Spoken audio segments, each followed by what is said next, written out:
Agora a gente vai falar de política e a área política continua a dar a impressão de que calma, até porque hoje é o prazo final, digamos assim, né? Nessa questão, aquela questão que a gente já conversou aqui, né? Que é impugnações e pedidos e tal, advogados se pronunciarem. Isso é para Criciúma ou para todos os municípios? Isso é como é que funciona essa questão, João Paulo Mestre? Como é que você está? Tudo bem? Tudo bem. Olá, tudo certo. Vale para todos os municípios brasileiros, a lei, o prazo final. Só que em alguns municípios o prazo termina hoje, alguns já terminou ontem, outros vai terminar no sábado e até no domingo, e alguns até na segunda-feira. Vai depender do prazo em que as partes foram notificadas. É isso que vale. Então, a legislação é essa. Mas hoje, tomando por exemplo Criciúma, termina o prazo para que os advogados daqueles que tiveram pedido a sua impugnação apresentem a defesa do processo. Depois de anexada essa defesa do processo, o promotor analisa, o juiz dará a sentença de primeira instância até lá pelo dia 5 de agosto. É aí que termina o prazo para que o juiz...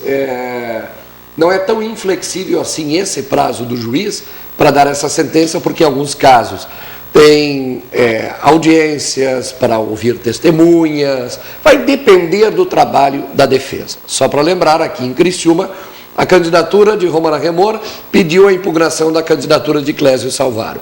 A candidatura de Clésio Salvaro pediu a impugnação de Romana Remor. Ou seja, os advogados das duas partes têm trabalho. Clésio Salvaro por causa da ficha limpa.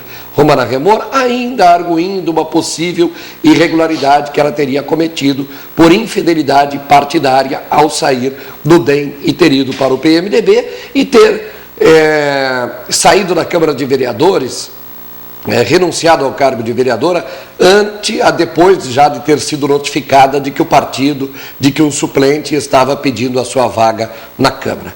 Em síntese, é isso que acontece, é esse prazo que termina no dia de hoje. Então, a partir de agora, a gente não saberá nada amanhã, ou sexta-feira, ou segunda-feira. Vai levar mais alguns dias até que promotor e até que juiz se pronunciem a respeito dos casos. Mas está acabando o prazo agora dos advogados fazerem a defesa.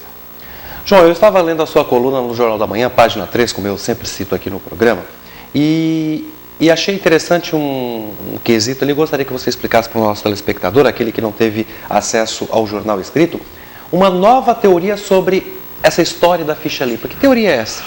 Pois é, Daniel. Essa história da ficha limpa, ela já embaralhou a cabeça de todo mundo, de advogado, de jornalista, de candidato e do cidadão, do eleitor também. Ora dizem que o fulano está cassado, ora dizem que o fulano não está cassado. Quem está então com a razão? Nenhuma das partes. Ninguém nesse momento tem categoricamente o que vai acontecer com a eleição. Vai depender lá na frente da interpretação dos juízes. Para simplificar, é isso que acontece. Então, surgem novas teorias. Eu ontem à tarde conversei com um advogado muito respeitado no Brasil, fazia 15 dias que eu vinha tentando ouvi-lo, eu tentei convencê-lo para dar uma entrevista no rádio, ele não deu essa entrevista, ele não quis dar a entrevista e também não quis nem autorizar o uso do nome dele, mas é um dos mais gabaritados advogados do país. Ele disse que não iria emitir opinião aqui em respeito aos colegas que estão trabalhando nesses processos. Mas por que eu consultei ele? Porque ele é uma das maiores autoridades no assunto, no país, e ele conversou comigo por alguns minutos, por uns 15 minutos mais ou menos, e ele me disse o seguinte, que em casos como esse, em que é pedida a cassação do candidato a prefeito, obrigatoriamente tem que ser notificado também o vice, e isso não foi feito aqui em Criciúma. Onde é que está a origem dessa discussão, dessa tal de jurisprudência criada, essa regra criada? Foi por ocasião do julgamento do governador Luiz Henrique da Silveira. Ele estava sendo julgado, quando estava por acontecer o julgamento, já tinham sido dados alguns votos, um advogado entrou e disse o seguinte, opa, mas não notificaram o vice. Como estão falando do governador, tem que notificar o vice. parou todo o processo, tiveram que começar o processo de novo. Aí Luiz Henrique da Silveira foi julgado, Pavan foi ouvido e o Luiz Henrique foi absolvido. E motivado por isso, eu busquei esse contato com esse advogado e ele entende, a interpretação dele é que precisa notificar o vice. Nenhuma das coligações, e aí você vai dizer, mas favorece Clésio ou favorece Romana? Nenhum dos dois, porque os dois têm pedido de impugnação do seu adversário e nenhum dos dois fez a notificação para o vice. Já hoje, eu ouvi 2 advogados, também especialistas no assunto, um de Santa Catarina e um do estado do Ceará, e esses 2 me disseram o seguinte: não precisa notificar o vice, porque até agora prefeito é uma coisa e o vice é outra, só depois de autorizada a inscrição da chapa, reconhecida a candidatura, aí é que eles passam a ser um só. Por enquanto, eles são 2 partes distintas. Questão de interpretação de advogado e que está aí no cenário. Ontem eu dormi com a convicção de que os advogados, tanto os advogados de Clésio como os advogados de Romana, teriam cometido um pequeno deslize, um pequeno equívoco, os dois estariam errados e o juiz aqui de Criciúma ia dar o caretaço dizendo, olha, o processo foi encaminhado de forma incorreta, por esse assunto morre aqui, nem entro na discussão do prazo ou da retroatividade. Mataria o assunto logo no seu nascedouro. Essa é a interpretação de ontem. Aí hoje já ouvi outro juiz, já comecei a mudar a minha opinião de novo sobre o assunto. Então, é muita confusão na cabeça do cidadão. Vai depender mesmo da instância final, do juiz final, do tribunal final, que vai julgar todos esses casos. Ou seja, a confusão na cabeça das pessoas continua. Se você falar com o advogado de um, ele vai dizer que é assim. Falar com o advogado do adversário, ele vai dizer que é assado. E aí, o candidato já não sabe mais nada, nem eu. Agora, João, como eu não sou comentarista político, não estou tão dentro da área, tenho conhecimento aqui através das suas palavras, e também não sou nenhum político, eu fico aqui como porta-voz do povo. Então, a minha dúvida pode ser também a dúvida de quem está em casa. Nesse caso que você explicou aí, e aí fica a minha dúvida e a minha pergunta, por que a questão do vice? A história da ficha limpa não retrata o candidato, o cidadão que tem uma condenação? Por que entraria um vice nesse caso? O vice entraria de graça, né? O teu raciocínio está correto, eu acho que esse é o raciocínio mais óbvio. A argumentação desse advogado com quem eu conversei ontem é porque houve um julgamento, recentemente criou-se aí uma jurisprudência, mas aos meus olhos de leigo, também me parece que se o candidato a prefeito tem um crime, um pecado, uma condenação, por que o vice vai pagar por isso? Mas não é o vice pagar por isso. O vice deveria ser notificado disso.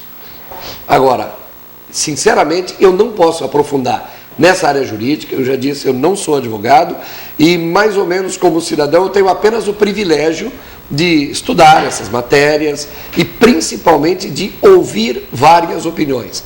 Eu tenho a informação,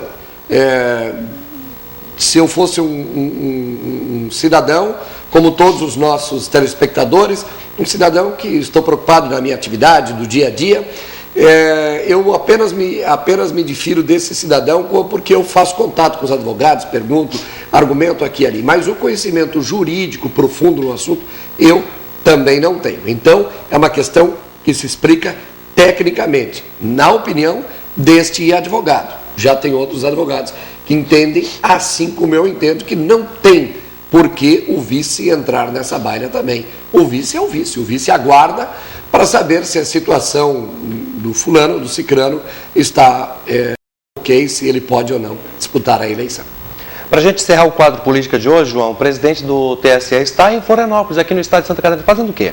A ministra Carmen Lúcia está em Florianópolis para, entre outros assuntos, tratar dessa questão da ficha limpa, para buscar unificar o discurso dos juízes do estado de Santa Catarina. Não que um juiz não possa divergir do que ela, a ministra, ou outros juízes entendem sobre a lei da ficha limpa e suas polêmicas, mas se tenta hoje em Florianópolis, nessa reunião, a ministra fala inclusive da ficha limpa e vem falar das eleições como um todo. Então tem muita gente com uma expectativa, a ministra vai vir aqui e vai dizer que tem que ser assim ou tem que ser assado. Não, a ministra ela não está num tribunal, ela não está diante de um processo. E o acórdão da ficha limpa deu a informação de que cada caso é um caso, cada caso será analisado com as suas peculiaridades. Então não dá para num canetaço dizer que todos são iguais, todos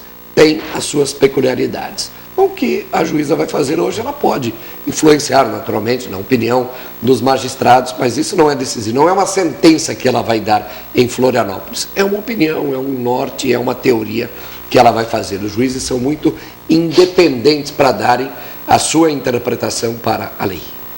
Quer saber mais sobre política? Na internet www.joaopaulomesser.com.br ou www.tvcriciúma.com.br.